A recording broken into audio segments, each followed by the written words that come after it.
Viajando com Arte, Episódio 10, Índia.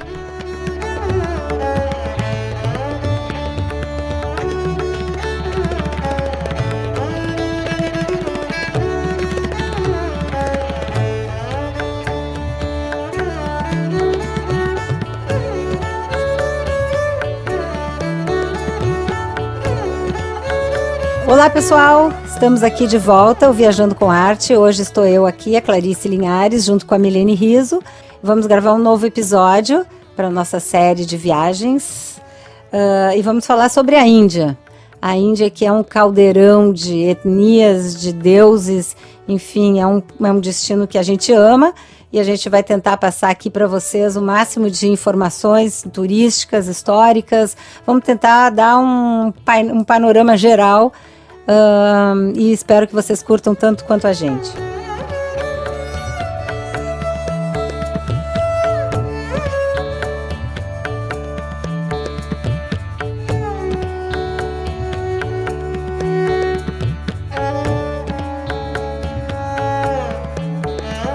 Lembrando aqui que o Viajando com Arte é uma plataforma que tem no Instagram, Facebook, nós temos o nosso site, sempre com dicas. Nós levamos grupos pelo mundo e também fazemos roteiros individuais. Então dá para nos seguir em todas as plataformas e agora com a série de podcasts.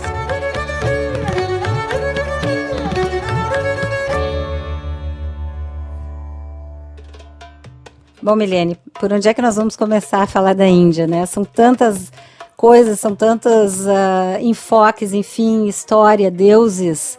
O que tu acha? Eu acho que a gente pode começar pelo início, principalmente pela história, falar um pouquinho desse início dos Vedas, de toda essa coisa da religião, porque eu acho que a Índia sempre é muito relacionada com a espiritualidade. Quem pensa em Índia pensa nessa coisa mais espiritual, yoga e um pouco disso. E eu acho que a base de tudo isso está na civilização védica. Na verdade, a civilização védica ela acontece mais ou menos entre 1750 e 500 a.C. Então são esses arianos que vêm e ocupam o norte da Índia e realmente eles foram importantíssimos até hoje na cultura indiana. Eles vocês já devem ter ouvido falar dos Vedas, que são os textos, né, que foram o embrião do que é hoje o hinduísmo, né? Os Vedas, então eles escreveram esses textos em sânscrito, que é a base. Se a gente for ver, assim como o latim está para todas as línguas, francês, italiano, português, o sânscrito, ela também foi a língua mãe de onde partiu vários dos idiomas que se fala na Ásia hoje. Eu acho que é interessante a gente pensar, porque muitas vezes existe uma confusão quando se pensa em Índia, que lá tem uma maioria de budistas, né? Até porque também o budismo nasceu na Índia. Mas, na verdade, o hinduísmo é a religião dominante, enormemente dominante, né? Com 80%, e o budismo é menos de 1% da população. Na verdade, o Siddhartha nasceu no que seria hoje perto do Nepal, né, na Índia, mas o budismo realmente foi o maior produto de exportação da Índia. E lá o hinduísmo acabou tomando conta, né? Mas é interessante, só para a gente ter uma ideia, que existem dois épicos enormes e muito difundidos e muito conhecidos na cultura indiana até hoje, que é o Ramayana e o Mahabharata, né? Eu diria que esses dois épicos indianos estão para a cultura indiana, assim como a Ilíada e a Odisseia estão para a nossa cultura ocidental. São épicos gigantescos, só o Mahabharata é como se eu tivesse 7 vezes a Ilíada e a Odisseia juntos. Mas é muito interessante. Por exemplo, o Ramayana, ele conta a história muito parecida, e é interessante a gente ver como as coisas, a similaridade das coisas. O Ramayana, ele conta a história do príncipe Rama, que era casado com a Sita, e a Sita, ela é sequestrada pelo rei de Lanka, pelo demônio de Lanka, o Ravana, e então o Rama começa toda uma Odisseia para ir resgatar a princesa Sita, né? Pede a ajuda de Hanuman, que é o deus macaco. Então vai se desenrolando toda essa história, esse épico. O Ramayana foi filmado por Bollywood e foi assim, bateu o recorde mundial de milhões. Bom, só na Índia tem mais de 1 bilhão de pessoas, então vocês imaginem. E o Mahabharata é a história muito parecida também com a Odisseia. É um corte numa história de batalha. Maha é grande, né? E Bharata é um dos nomes da Índia. Então conta essa história dessa grande batalha entre primos, mas isso é só um pano de fundo para a gente extrair várias orientações de ordem moral, de lições que vão passando através desses épicos, né? Que foram transmitidos de forma oral, de geração para geração, e estão presentes muito forte até hoje na cultura indiana.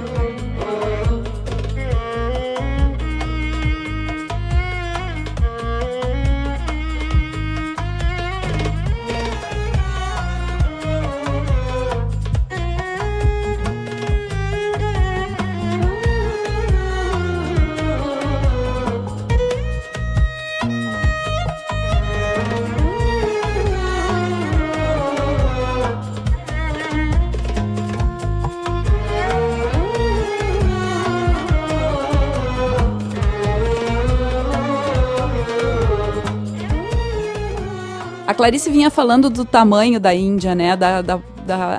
A grandiosidade. Eu acho que é bom situar que a Índia é o segundo país mais populoso do mundo, só fica atrás da China. A China tem 1 bilhão e 400 milhões de habitantes, enquanto que a Índia tem 1 bilhão e 300 milhões. É uma pouca diferença. Então, qualquer coisa, qualquer número que se fale na Índia é muito, muito enorme. Exatamente. E uma coisa que eu acho bem importante a gente abordar e que vai surgir, como eu estava falando, nesse período védico, é o sistema das castas, que até hoje é um pouco tabu, mas é um lado meio obscuro, eu acho, da Índia, certo? E esse sistema de castas surgiu como uma forma, né? Porque antes da gente ter o hinduísmo, a religião mais importante, mais difundida era o brahmanismo.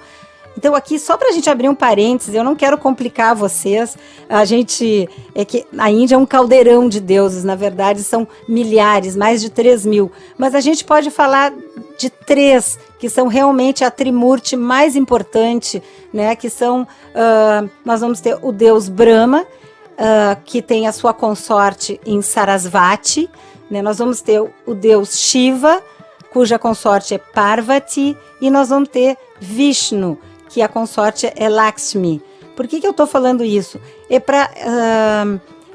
a Índia tem uma outra concepção religiosa, é uma concepção circular, certo? Então Brahma é o deus criador, Shiva é o deus destruidor e Vishnu é o deus mantenedor e Shiva é o deus destruidor. Mas não entendam aqui o Shiva, que é super venerado na Índia, como uma coisa negativa. É que eles acreditam que para se renovar, para surgir coisas novas, é preciso destruir as antigas. Então, dentro desse tempo circular, certo? Então, esses 3 deuses são realmente os deuses mais venerados. Brahma era muito importante, foi decaindo de importância com a ascensão de Shiva e de Vishnu, e posteriormente de Krishna, né, que é um avatar, mas isso já é um outro assunto, de Vishnu. Baseado, a gente pode ver que a teoria do hinduísmo e do budismo, elas às vezes se fundem e se complementam, certo? Porque os hindus, eles não acreditam em morte, eles acreditam em morte e reencarnação, que seria a chamada roda do samsara, certo? E que a pessoa consegue quebrar esse círculo quando ela atinge a iluminação, certo? Então isso também vale para o budismo quanto para o hinduísmo. Mas, para além de todas as religiões, a gente tem que levar em consideração que a Índia é um país muito cheio de superstições. Então, assim, existem festas, existem uma série de devoções que eles atribuem muitas vezes a deuses que nem estão muito bem relacionados às religiões oficiais. Para aproveitar, a Milene tocou no assunto dos festivais. Nós tivemos a sorte de estar na Índia no Festival das Luzes, que é o Diwali. que é um festival onde as pessoas abrem suas casas, a gente foi recebido, nos ofereceram comida, e isso é uma coisa que é importante a gente ressaltar também. Eu acho que a Índia tem alguns aspectos negativos, claro que quando a gente vai nas periferias da cidade, a gente vai ver muita pobreza, muita sujeira, não existe muita educação enquanto essa coisa do lixo, das garrafas, enfim. Mas, por outro lado, o indiano ele vai invariavelmente receber muito bem qualquer pessoa estrangeira, qualquer turista. Então, nesse dia do Diwali, a gente passou em Jodhpur, que fica no Rajastão, no norte da Índia, e as casas estavam com as portas todas abertas, e em uma das casas tinha um enorme arranjo de flores com velas no chão, e a gente se esgueirou um pouquinho para dar uma olhada, e a dona da casa nos viu, mas na mesma hora veio, nos puxou para dentro, nos ofereceram bebidas à base de mel e leite de cabra, enfim, então confraternizaram conosco, e eu acho que isso também, para mim, pelo menos, é um valor muito importante, né? Tu ser recebido, acolhido, e eu acho que em todas as instâncias assim da sociedade, não só nos hotéis, nos lugares, é claro que, como em todo lugar, existe a malandragem indiana. Certamente, eu até estava comentando com a Milene outro dia, de uma loja fantástica, que eu vou dizer para vocês, o nome dela chama Anok. A gente brincou, porque a primeira Anok a gente nunca esquece. Gente, é uma loja, é uma rede de lojas que tem coisas maravilhosas. Imaginem tudo 100% algodão, aquelas cambraias, aqueles panos, colchas, cadernos, enfim. E a Anok, no site dessa loja, dizia: por favor, quando o taxista ou o motorista do tuk-tuk disser para vocês que a Anok fechou, ela não fechou, ela não mudou de endereço, eles vão tentar dizer para vocês que eles podem levar vocês no fornecedor da Anok, não acreditem nisso. Ou seja, a malandragem existe em todos os lugares.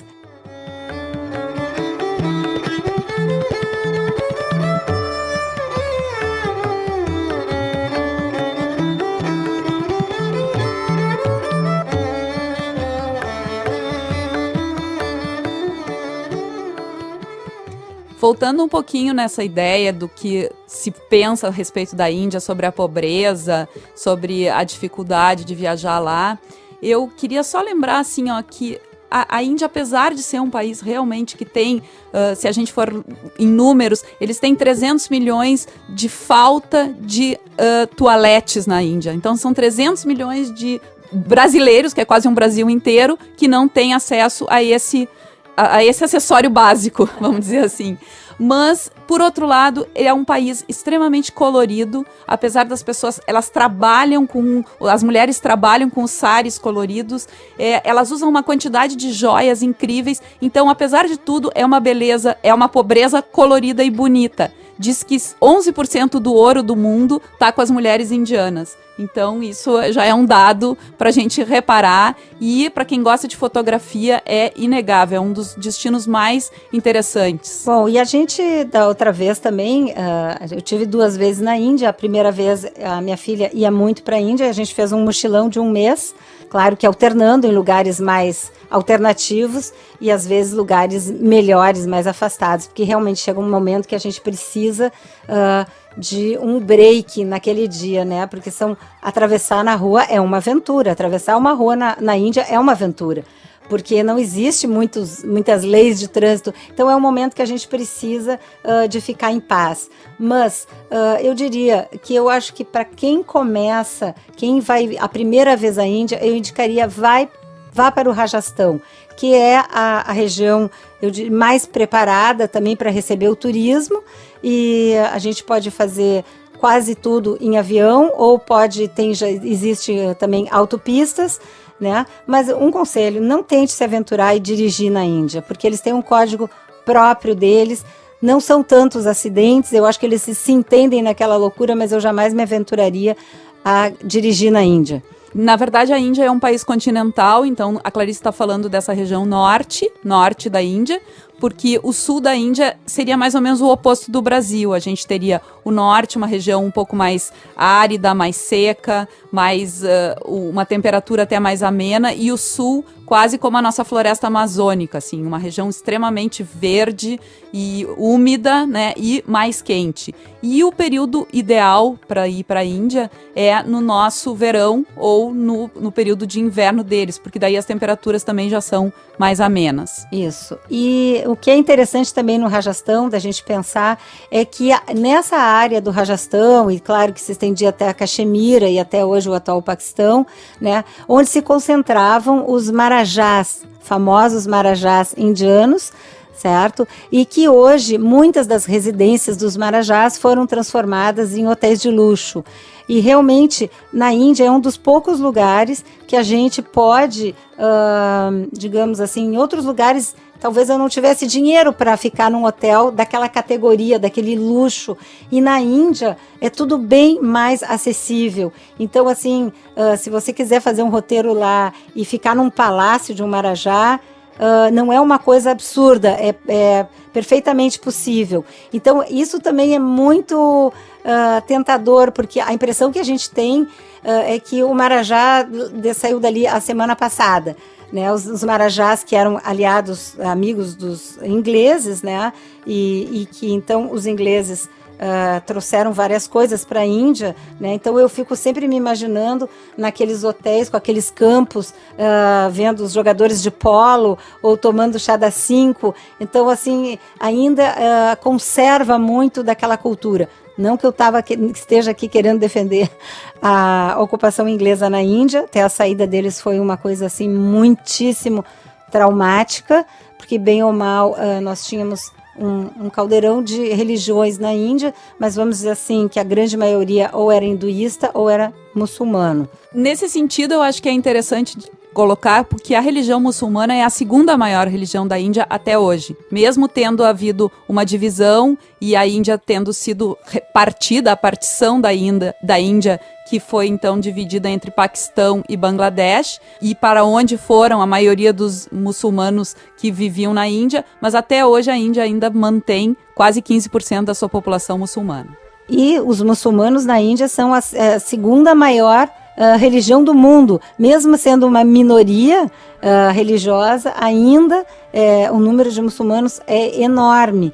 Só perde para a Indonésia. Por incrível que pareça, a gente pode pensar que os muçulmanos estejam todos no Oriente Médio, mas a maioria, em números absolutos, está na Ásia. E uma coisa que eu acho interessante comentar, assim, que todos vocês já devem ter assistido o filme Gandhi. O Gandhi é uma figura extremamente popular e a figura dele ainda é muito forte na Índia. Mas uma coisa que me surpreendeu foi a figura de um Dalit. Vocês sabem, o Dalit hoje já é um nome politicamente correto que se dá aos intocáveis, ou seja, aquela casta mais baixa, né, que são considerados, que não está nem no corpo de Deus. Porque só rapidamente para vocês entenderem, o sistema de castas, tá? Ela tem 4 castas principais, mas que hoje já existem milhares e milhares de subdivisões, certo? Então, no alto da casta estariam os brahmanes, que seria a cabeça do Deus,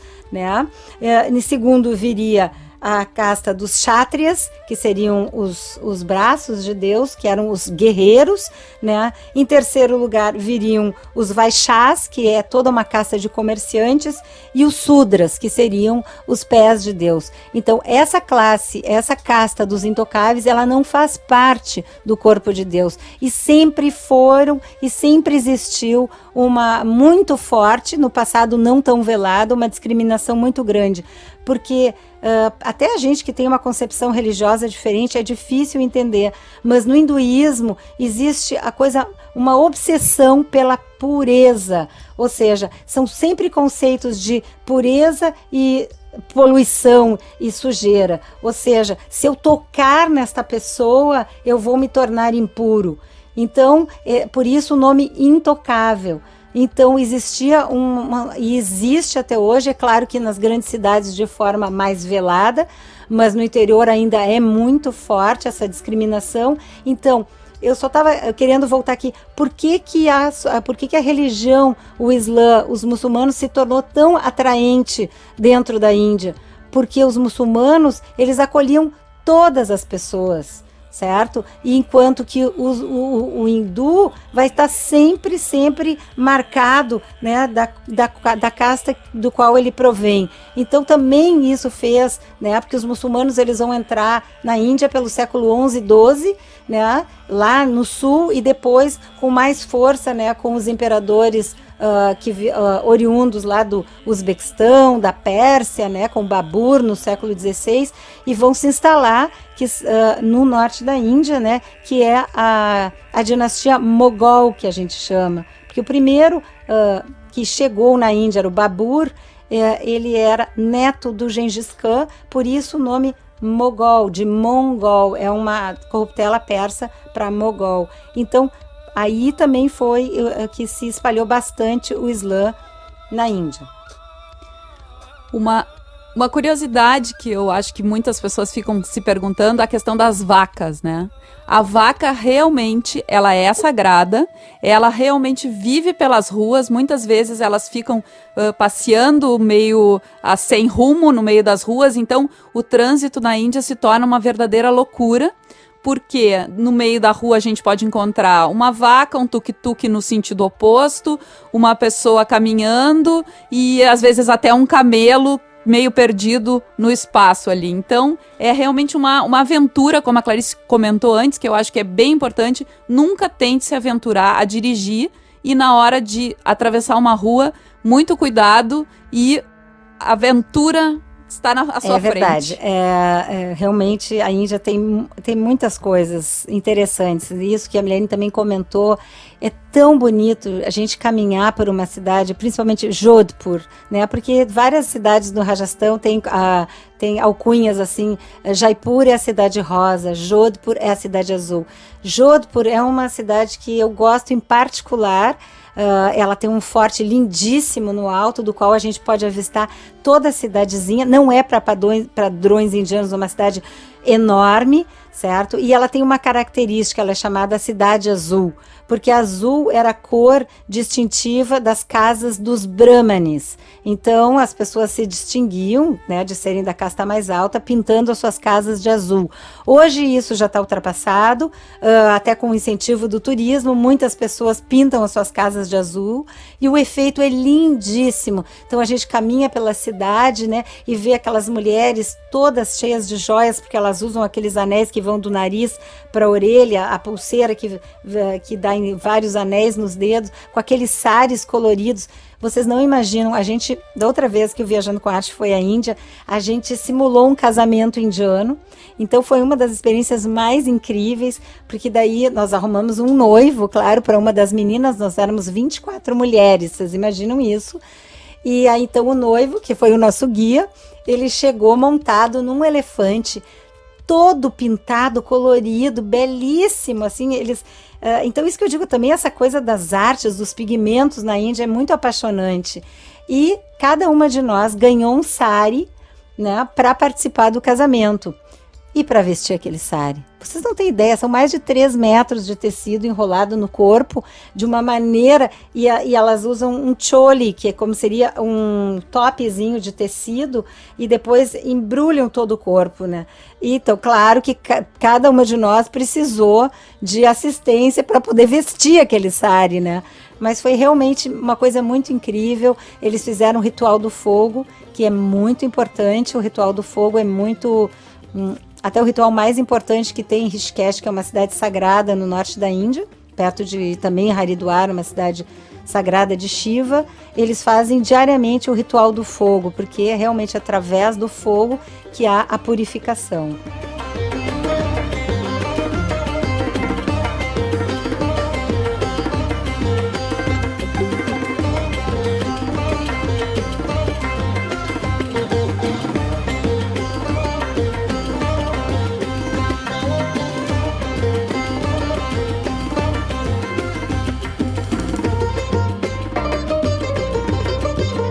na nossa próxima viagem para a Índia, que vai ser em março agora de 2020, nós vamos ter a oportunidade de assistir um outro festival, que é o Festival do Holi, que é o Festival das Cores. Nesse festival, então, eles se jogam cores, pigmentos coloridos e tem toda uma ideia, então, de uma renovação, de um novo momento, como se fosse meio o início de uma primavera aqui para nós.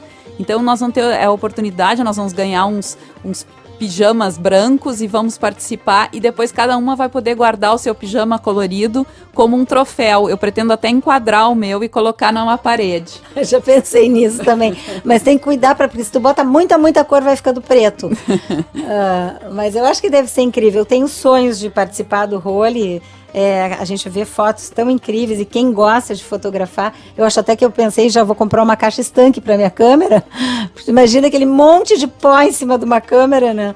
Mas eu acho que vai ser uma experiência muito legal.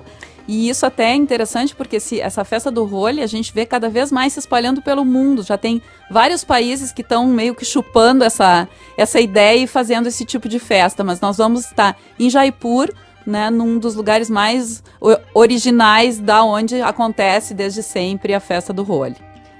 E claro que nessa viagem não pode faltar, né? O Viajando com Arte sempre quer inventar muita moda, muitas coisas diferentes, muitas experiências, mas não existe viagem à Índia sem visitar o símbolo do amor eterno, que é o Taj Mahal, né? Se a gente pensar que bem no início, lá no século XVI, né, Agra, Londres tinha 200 mil habitantes, Agra tinha 750 mil habitantes. Então, realmente, esses imperadores mogóis foram muito poderosos, e um deles, o Shah Jahan, que era neto de um dos maiores imperadores da Índia, que era o Akbar.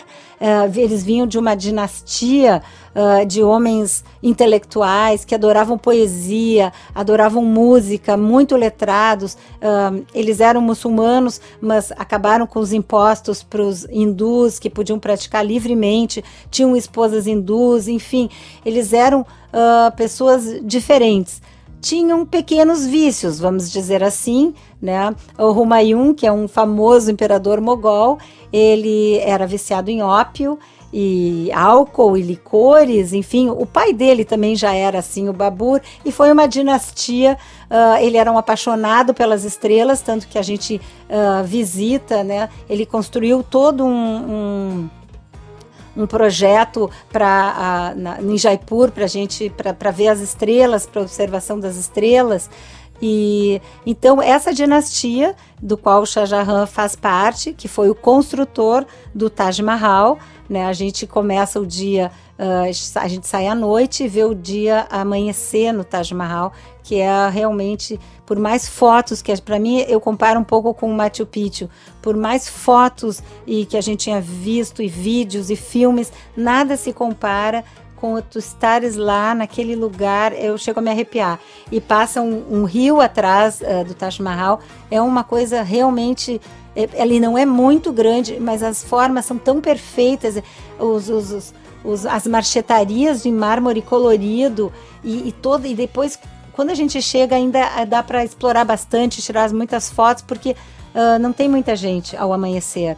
E à medida que vão chegando as pessoas, nem isso estraga a paisagem, porque vê todas aquelas pessoas coloridas, aquelas mulheres de sari, e não em comum, gente, é muito engraçado, né? Porque quando a gente vai para países muçulmanos, que nem o Egito, as mulheres, invariavelmente, quando a gente quer fotografar, elas se escondem, elas escondem o rosto, ou elas realmente dizem, não fotografa. E a gente, claro, tem que respeitar, muitas vezes a gente até pergunta antes. Mas na Índia é o contrário, eles vêm e vai chegando um, vai chegando o outro, quando a gente vê, a gente está cercada de indianos. E eles querendo tirar foto conosco, ao contrário, porque eles ficam enlouquecidos, e quando a gente vê, nós temos, assim, todo mundo tá, e cada um quer tirar com o seu celular, porque isso é uma outra coisa que na Índia é impressionante. Todas as pessoas, às vezes, têm mais de um celular, então é uma tecnologia que eles amam e adoram estar em volta da gente também, tirando fotos e tudo isso. Certo. Bom, gente, para a gente falar de uma maneira mais objetiva, o que eu acho importante para uma primeira vez na Índia? Eu deixaria, por exemplo, Nova Delhi para o fim. Nova Delhi. Depois que a gente já está bem ambientado, aí termina em Nova Delhi. Mas eu acho que assim, cidades dos quais a gente montou o roteiro, né? Então a gente sai do aeroporto de Delhi, vai para Agra, né? Vai fazendo essa parte terrestre.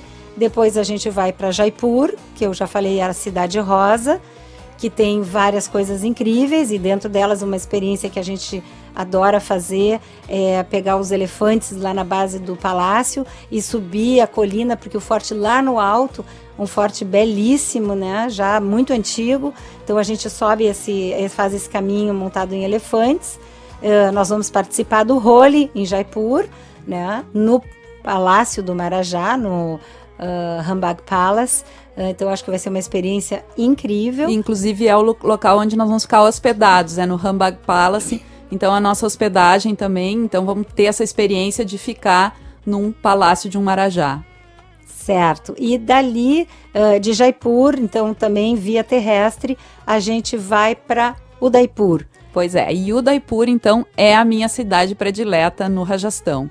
É a cidade então que tem o Lago Pichola, praticamente dominando toda a paisagem, e é incrível o palácio do Hotel Taj, que hoje também é um hotel onde a gente pode ficar hospedado, saindo do meio das águas, assim, parece que ele está boiando ao entardecer, ele fica assim todo rosado esse lago, e o palácio então fica totalmente branco, boiando nessas águas. É uma experiência linda, e a gente pode então também fazer um passeio de barco nesse lago ao entardecer. É incrível, e uma das margens do lago tem a parte da cidade onde existe até hoje o palácio onde um dos marajás ainda vive. E nesse palácio também se pode ter experiências de jantares e coisas. E quando a gente está no lago, muitas vezes eles botam dançarinas na parte baixa do palácio, de frente para o lago, dançando com tochas de fogo. Então também são imagens assim inesquecíveis dessa região. Inclusive, Udaipur foi cenário, esse palácio que fica nessa ilha no lago, foi cenário do filme do 007, né? E a gente passeando, uma experiência que a gente faz um happy hour no barco, que pertence ao Taj, que é belíssimo. A gente faz um happy hour e passa na frente dos Ghats. Os Ghats, né, são essas escadarias, como a gente vê bastante em Varanasi, em todas as cidades, porque você sabe que o Ganges é nada mais do que um deus. O rio Ganges é tratado como uma divindade, né? Um deva. Então, todos os lugares por onde os rios passam, né? Então tem essas escadarias. Em Udaipur também a gente tem a oportunidade de ver um pouco do cotidiano, onde as pessoas estão se banhando, lavando as crianças, lavando roupas. Então, mesmo que a gente esteja nesse hotel de luxo e que a gente vai dar esse passeio nesse barco, que ao entardecer a gente tem toda uma visão do cotidiano hindu. Uma preocupação que as pessoas muitas vezes têm a respeito da alimentação na Índia, né? Se não é perigoso e tudo isso. A gente pode dizer que nas nossas 3 experiências lá na Índia não aconteceu nada de muito sério, ninguém teve problemas graves, porque a alimentação nos hotéis ela é muito cuidada, né? A água, tudo é absolutamente seguro, né? E então, claro, tem que tomar o cuidado, principalmente porque a gente não está acostumado com os temperos, com a comida indiana, que é realmente muito forte. O que eles comem é muito forte. Então, se a gente tomar esse cuidado, em geral, não tem maiores problemas.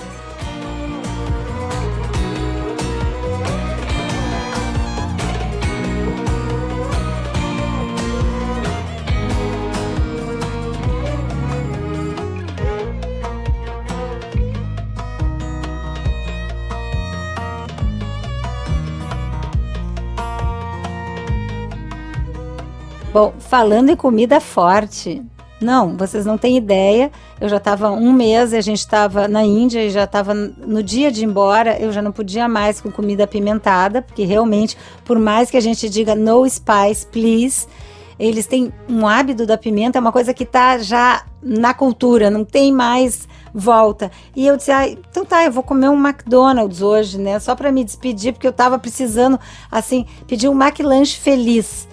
Eu não pude comer. Sério. Era tanta pimenta. O problema de cirrose na Índia é enorme, mas não por álcool, por pimenta. porque eu acho que eles são habituados desde muito, e vocês veem que eles são todos muito magrinhos, né? Tem um metabolismo ali trabalhando. Mas de Udaipur, então a gente vai para Jodhpur, né? Então eu acho que essas cidades seriam assim, eu acho que são as básicas, que não podem faltar num roteiro, certo? E daí depois a gente termina em Delhi, que para mim é um lugar interessantíssimo, né? Porque a gente fica tem Nova Delhi e Old Delhi, né? Old Delhi, então, onde começou a cidade realmente, onde a gente vai ter o forte antigo, onde a gente vai ter uma enorme mesquita que sempre aparece nos noticiários durante o Ramadã, porque aquela é uma torrente humana vestida de branco, orando. Então a gente faz essa série de visitas, a gente faz um passeio também que é muito interessante pelas ruelas, que a gente mal enxerga o céu de tantos fios atravessados, e coisas belíssimas para comprar, assim. Olha, a Índia, a gente tem que se controlar muito para não vir com muitas malas, porque ou para comprar coisas que a gente não precisa, mas é que é tudo tão bonito, é tão encantador, que é realmente difícil resistir à tentação. E além de tudo, os preços, né? A Índia tem uma moeda, né, bastante atrativa para a gente, e os preços são muito, muito baixos, principalmente da parte de artesanato. E o artesanato é absolutamente enlouquecedor. E para quem quiser ter um gostinho de Himalaia, de dar uma mirada nas montanhas, eu acho que um bom destino, uma coisa bem bacana de fazer, é dar uma subida até a cidade de Rishikesh, certo? Rishikesh, ela já está na base das montanhas, em dias claros a gente consegue ver os picos nevados dos Himalaias, o rio, que é o Ganges, é perto da nascente do Ganges, né? Você sabe que Ganges nasceu... Ganga, na verdade, era uma deusa muito poderosa, e ela não podia simplesmente descer na Terra, porque ela ia despender tanta energia na Terra que ia matar todos os seres humanos. Então os seres humanos chegaram para Shiva e perguntaram se Ganga poderia descer através do Shiva. Então a Ganga desceu pela cabeça de Shiva, né? E ele segurou o impacto. Por isso que quando a gente vê as representações de Shiva, algumas têm brotando um chafarizinho d'água que representa essa história. E Rishikesh fica então perto da nascente do Ganges, e tem essa cerimônia ao entardecer todos os dias, que é de um ashram bem importante. Milene, explica o que é um ashram. O ashram, então, são esses centros onde se tem a medicina ayurvédica, tem os centros de yoga, tudo isso é muito forte lá na região de Rishikesh, né? Então a gente pode ir para lá para fazer tratamentos, tem spas que se faz tratamentos, tem spas mais simples, mais dos próprios indianos, e tem spas mais internacionais, com toda uma infraestrutura mais próxima do que a gente conhece. E lá em Rishikesh, além dessa parte mais espiritual e mais ligada à cultura indiana mesmo, tem uma parte de aventura. Então se pode fazer rafting no rio, porque lá o rio é bem limpo, então é bem tranquilo de fazer.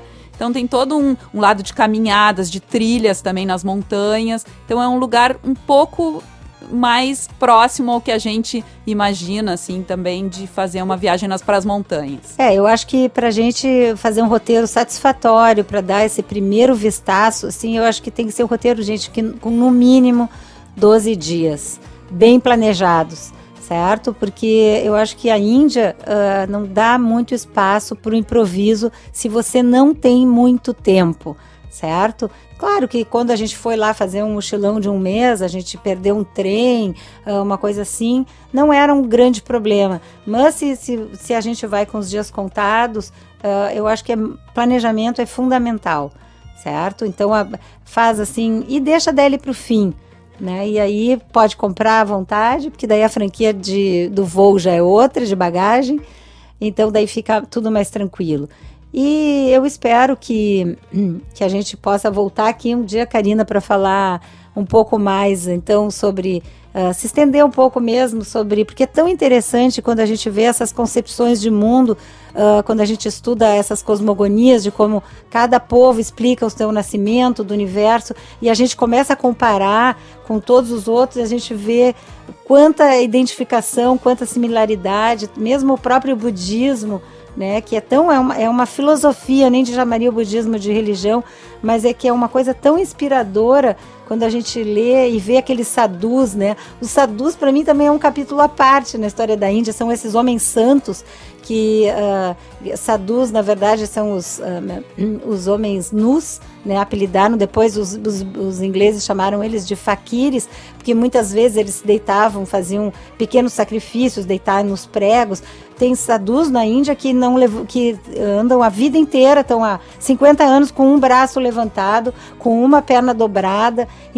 Então tem várias, eles se passam cinzas pelo corpo inteiro como uma forma de se purificar, e tem os sadhus que se vestem de laranja, que são, então, existem duas correntes rivais, né, dos shivaístas e os vishnuístas, né, não é vishnuístas, é um outro nome, mas são os seguidores de Vishnu. Então existe essa rivalidade, mas são todas as assim, particularidades muito próprias da Índia, que mesmo com a globalização, mesmo a Índia toda se comunica em inglês, existem mais de 20 idiomas oficiais, ou seja, é realmente uma colcha de retalhos.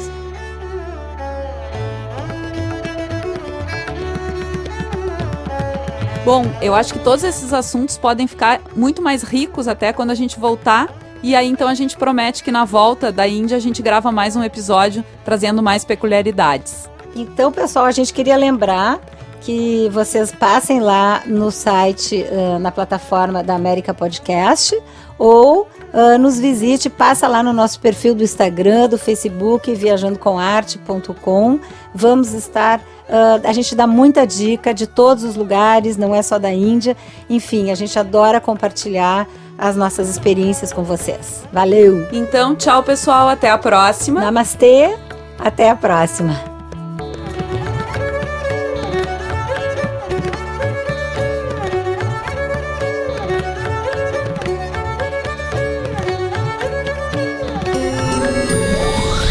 América Podcast.